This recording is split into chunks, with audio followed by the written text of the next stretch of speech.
AITA for refusing to let my sister stay with me after she got married and demanded I adjust my lifestyle for her husband. I, 28F, have always been the type to value my independence. I grew up in a pretty large family, so having my own space always felt like a bit of a fantasy.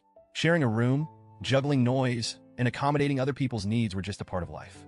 As soon as I was able, I moved out, eventually found a job I loved, and settled into my two-bedroom apartment. It isn't luxurious or anything, but it's mine, and I put a lot of care into making it a place where I feel comfortable and happy. I wouldn't call myself a neat freak, but I definitely value organization and a calm, quiet environment. I live alone, and I honestly adore it. My apartment has this minimalist, peaceful vibe that I've cultivated over the years. I like the idea of having control over my surroundings, and I tend to do little things to make the space feel more personal. One of my rooms is technically a guest room, but I mostly use it as a hobby space. I'll read, paint, listen to music, or just unwind there after work. It's like a mini sanctuary where I can escape, and the setup has always worked perfectly for me. Recently, though, my life has gotten a bit more complicated thanks to my older sister, 30F. She just got married a month ago to her husband, 31M. Let's call them Sarah and John. I was happy for Sarah. She'd been waiting for this moment for a long time. They met, fell in love, and had this whirlwind romance that led to marriage in less than a year. It all happened so fast that I never really got a chance to know John. We've met maybe twice, once at their engagement, and then briefly on their wedding day. He seems fine, kind of quiet, maybe a little particular about things, but overall he seemed like a decent guy. After the honeymoon phase, Sarah started reaching out to me with the idea of visiting. At first, I thought she just wanted a weekend to catch up, but then she clarified. She and John wanted to stay for a few weeks. They live about 3 hours away from me, so I figured maybe they just wanted a change of scenery.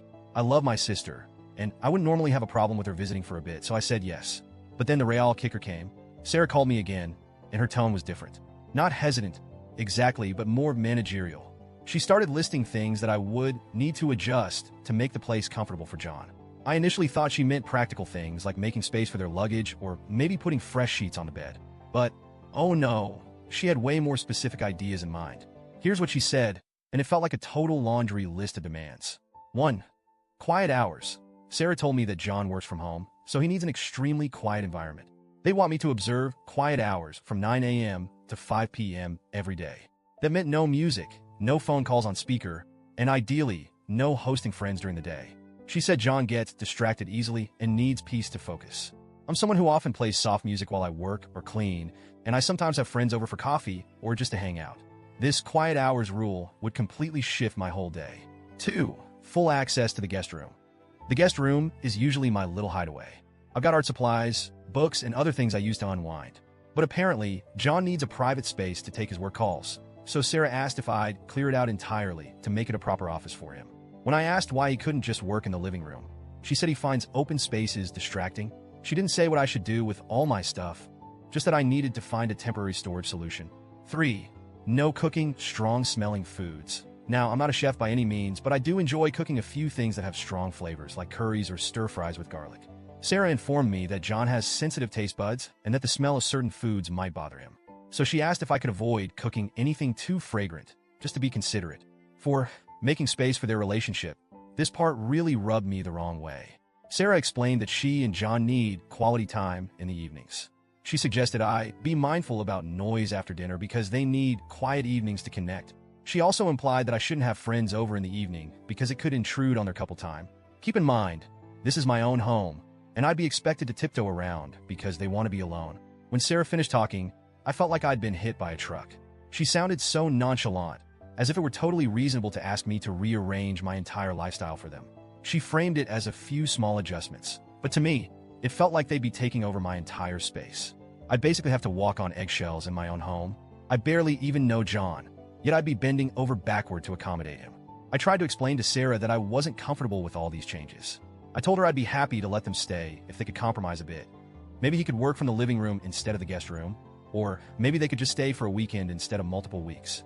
But she immediately got defensive and accused me of being selfish. You know, family is supposed to help each other, she said. This is only for a few weeks, and it's not like we're asking for the world.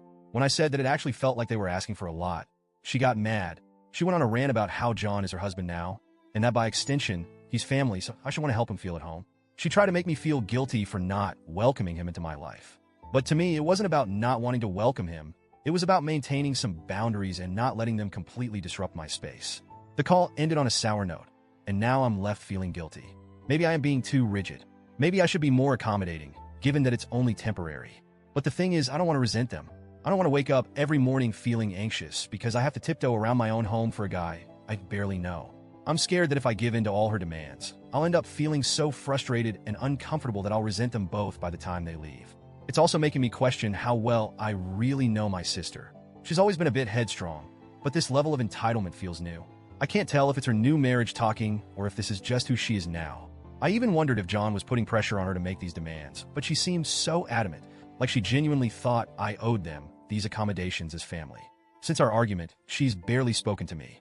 She's left a few passive-aggressive texts. Things like, I guess we'll just have to figure something else out, since it's too much to ask you, or I thought you'd be more supportive as a sister. She's even implied that if I can't make these accommodations, she might not bother visiting at all. I don't want to lose my relationship with her, but I also don't think it's fair for her to make these demands and expect me to say yes without hesitation. And the guilt has been gnawing at me ever since. Am I being selfish? Should I just put up with it for the sake of family? I genuinely don't know. So, AITA for refusing to let my sister and her husband stay under these conditions? Or should I be more willing to compromise?